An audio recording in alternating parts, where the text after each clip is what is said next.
Please welcome Vice President of Engineering and Technology, GE Additive, Christine Furstoss, and Founder and CEO Launcher, Max Haot.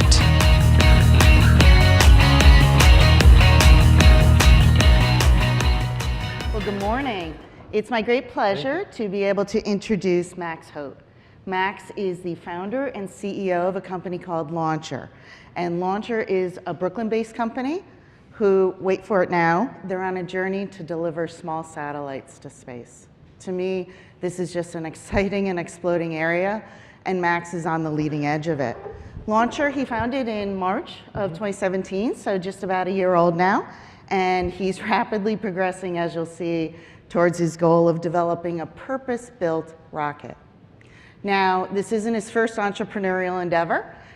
He also was the founder of Livestream, which is a very unique web-based broadcasting system that allows people to be able to take an input through the computer and then be able to play it back on almost any type of device. So, Max, it's our great pleasure to have you here and to hear about Launcher's journey. Thank you for having me.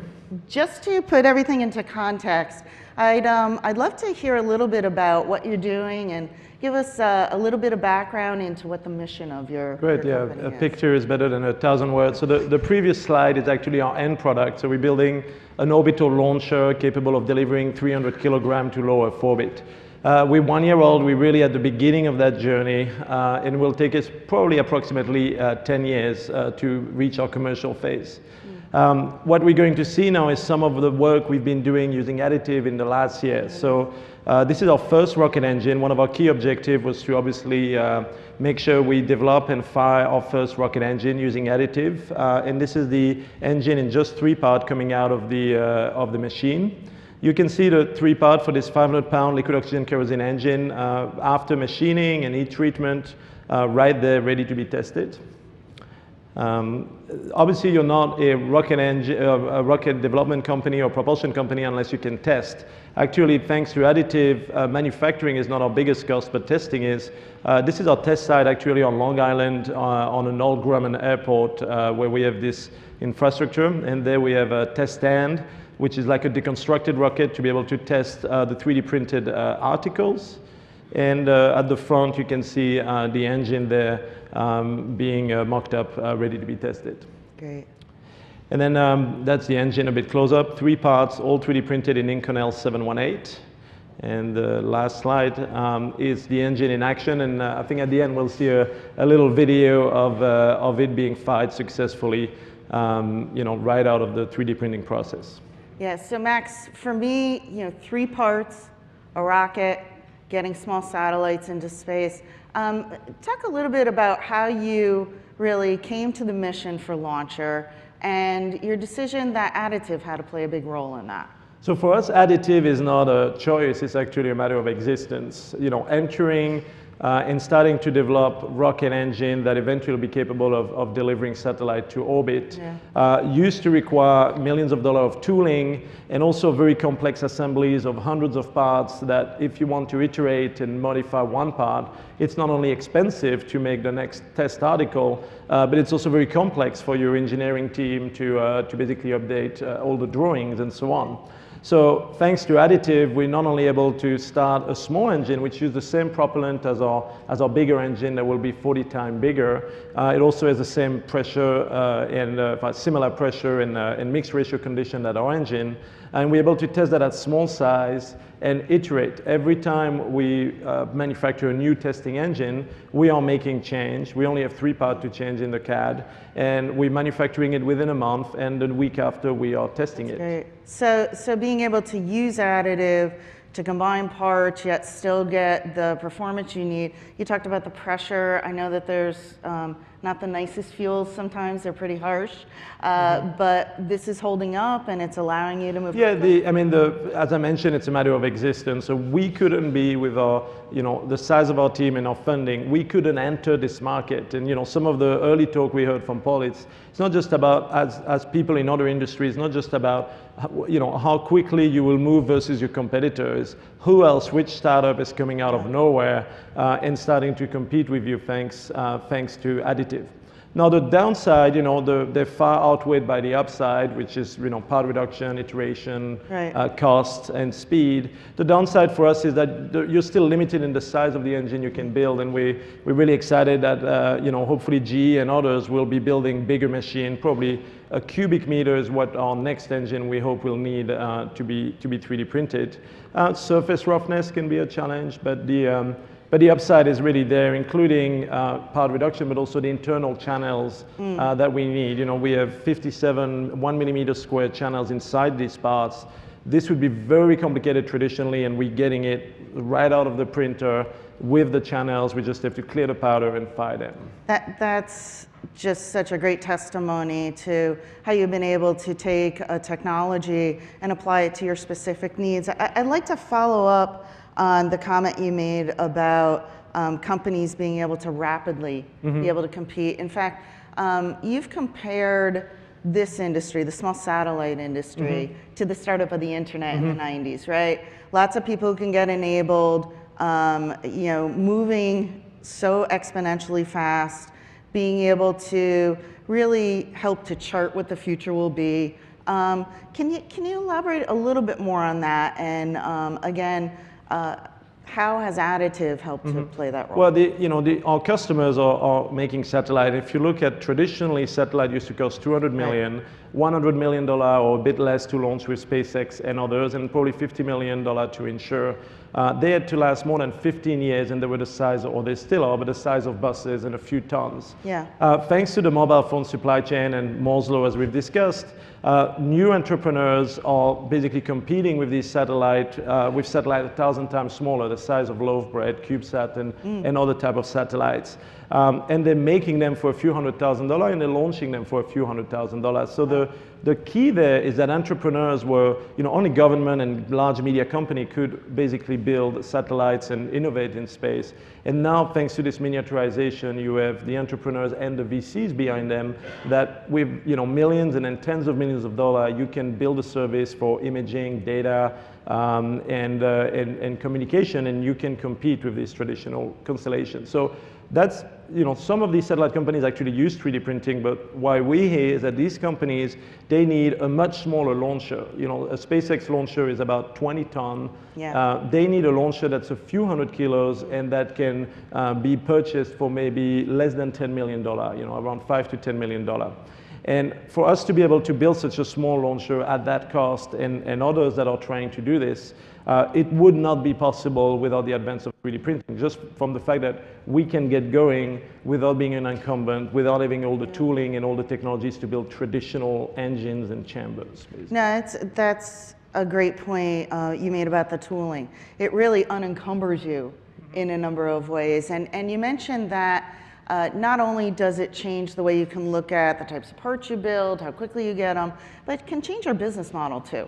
How you work with different companies, how you can partner up, the startups that may come out of nowhere, like yourself, to be able to change the industry. So fast-moving small satellites, fast-moving additive in what's changing, bigger sizes, faster, more materials, some of the things you said you need. Are there any unique challenges to all aspects of your business moving at such a pace? Anything that you've had to take on differently with your teams? So the benefit of starting from the beginning is that we're not trying to migrate existing designs and basically updating it for additive. We're starting from the beginning. We're innovating and we're doing R&D. Our first part was an additively produced part. So the biggest challenge is really we're seeing. One of the other great things as a startup is that we don't want to invest in our own machine. We certainly don't want to design them. We need to focus on our core business, and we don't want to buy them until we reach production. Right now, we're in the R&D phase. So seeing not only innovation in machines and different with different resolution and material is very important to us in larger volume.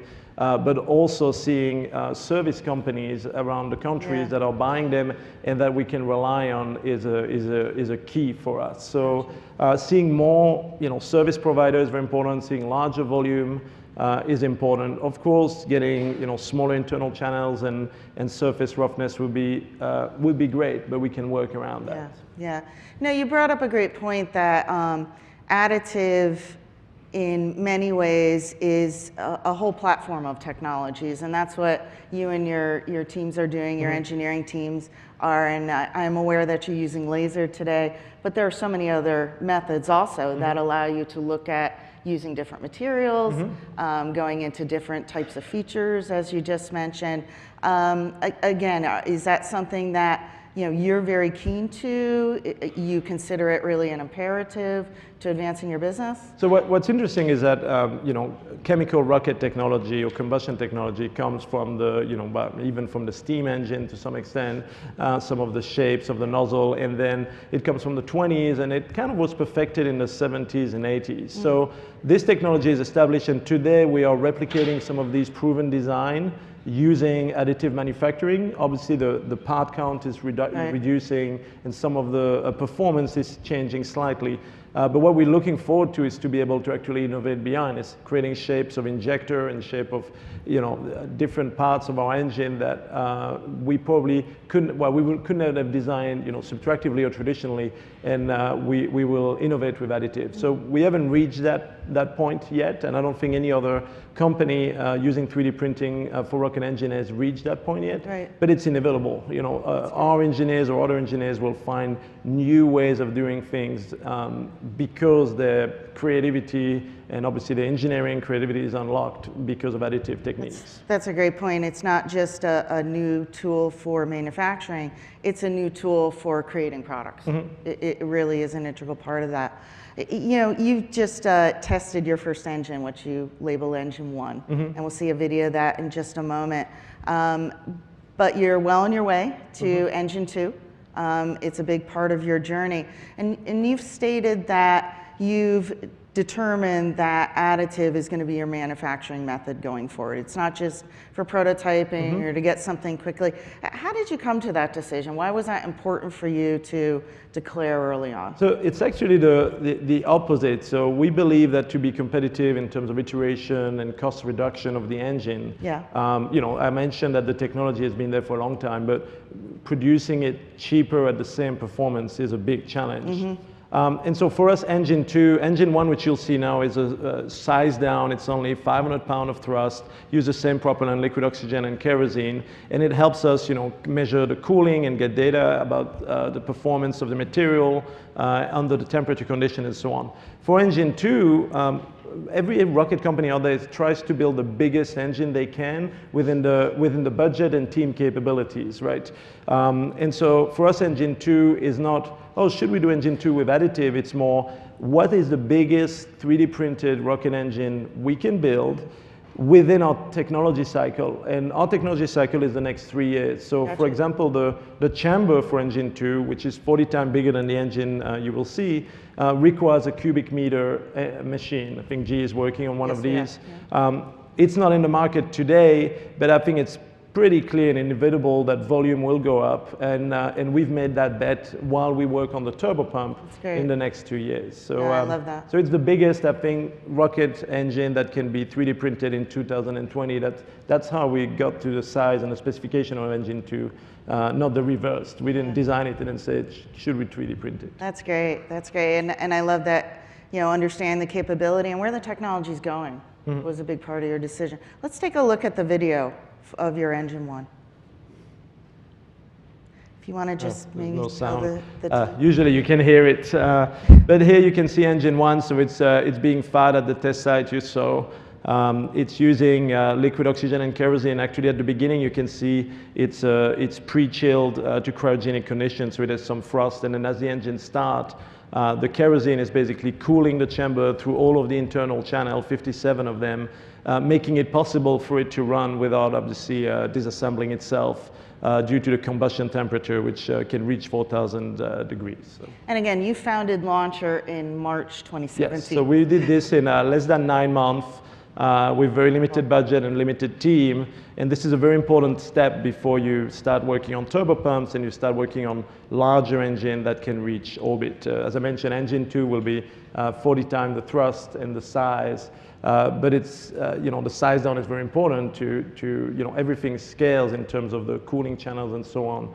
We expect that to scale to larger parts that we can print. That's incredible. So your mission of being able to have a flexible mission-based rocket to get small satellites into orbit, you're well on your way. Well, it's the beginning, but we were able to start thanks to Additive. And you can track us on Twitter and Instagram at Launcher Space and see how we progress. A lot more work to do, but you have to start somewhere, and that's year one. So. I'll be a follower, I promise. So it's been great, Max, speaking with Thank you, Christine, and your journey's fascinating. Your progress is so impressive. We're thrilled to be able to not only see what you're doing with Additive, but get your feedback about what's needed for the journey. So once again, thank you for joining. Great, thank you, and thank you for listening.